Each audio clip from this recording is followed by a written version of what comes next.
Hello,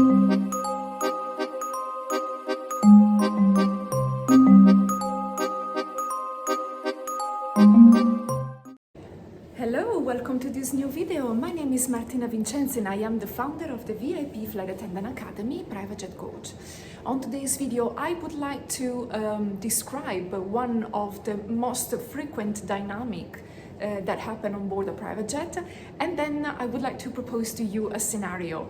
I am very curious to learn your comments about the scenarios that I'm going to describe to you, so feel free to leave your comments afterwards to tell me what do you think or what would you have done in that case. Okay, so let's start first with the dynamics. You know, when you have a group of people boarding a private jet, there is a sort of a code in between them. Okay, there is a hierarchy. So there is one person who is the lead, the most important one, and then everybody else.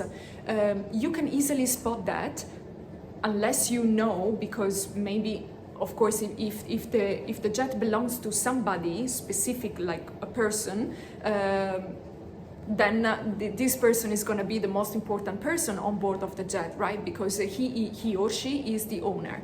But if they are just renting the jet to do that trip and you have never met them before, you can easily spot it by doing a little bit of researches on your customers. However, you can even find it out by observing which seat are they going to occupy in the cabin.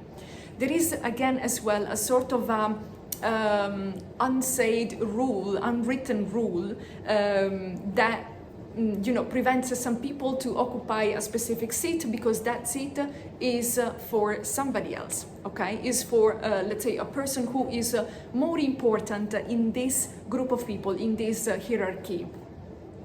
So that said, the dynamic that really happens very often, that I have observed millions of times, uncountable times, is the alcohol consumption in this case.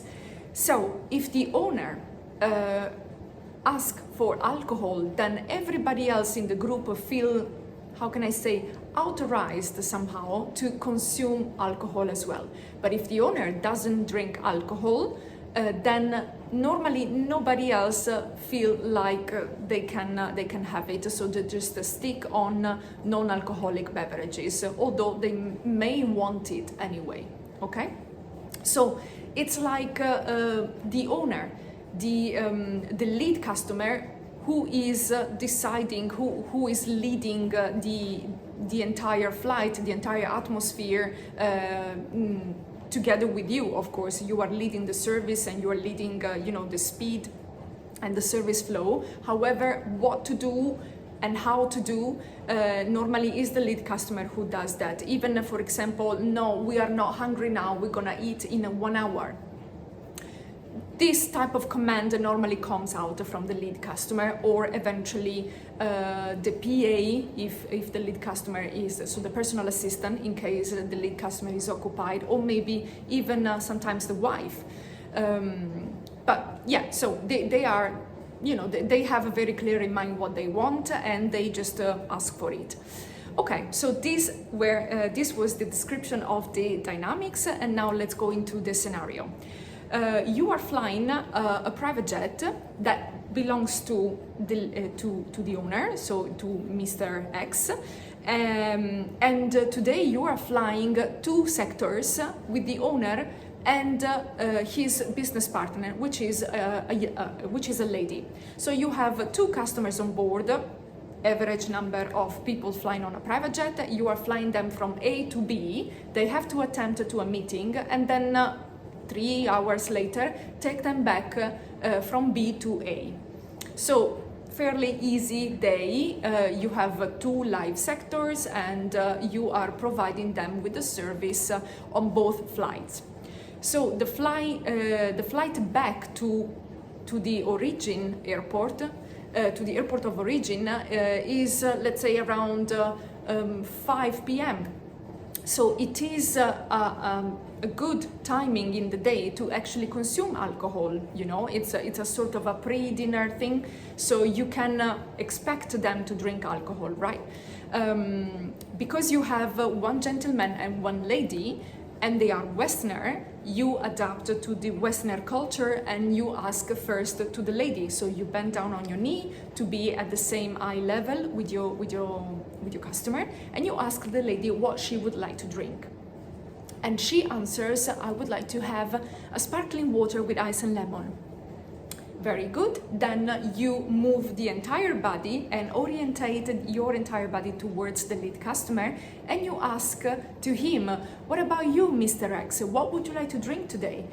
And he goes like, I remember we should still have that bottle of champagne Cristal in on board the jet, isn't it? Oh yes, sir, it is, and it is fresh. Would you like to have a glass? Oh yes, I think that would be a good idea to have a glass of champagne. So you can, with the corner of your eye, you can see that the lady is adapting a very specific facial expression, which is something like this. Okay, so she folds the lips inside to cover the teeth, and she moves the look onto another direction. It is a very specific facial expression that indicates regret, indicates also a little bit of disappointment, like that, you know, she wanted to do something, she took a different decision, and now she regrets the decision that she took. Why did this happen? Because she didn't know. She has been the first one to be asked to, because she's a lady, and she didn't know if she was authorized to consume alcohol until the lead customer actually spoke up. So what do? You turn towards the lady and you kindly ask her, are you sure, madame, that you do not want to have a glass of champagne as well? Maybe just to cheer on the meeting you had today. Okay, so you propose eventually, because you saw with your corner of the eye and you read the facial expression of the lady that she might have regret the decision of the drink she chose. So these dynamics are quite frequent on board a private jet. How can you prevent them? How can you spot them? Just by reading the body language. Okay, the body is a handful of information all the time. You communicate even when you do not want to communicate. And for example, in the private jet coach training, I do spend a long time talking about the body language and every possible scenarios that happen to me, and you know, how can you describe it, how can you spot it, and how can you manage it. So they communicate with you all the time. It's just up to you to spot it, interpret it in the right way, translate it in a need, and eventually, you know, propose the need and make it happen. So I'm very curious to read your comments about this scenario, about this little story. Please let me know. And let me know if you have experienced something similar or something different, still related to dynamics on board the private jet and body language altogether. As always, if you have any doubts regarding private jets, corporate aviation industry, flight attendant life, feel free to reach out to me. I think that's all for today. So ciao for now, and I send you baci baci.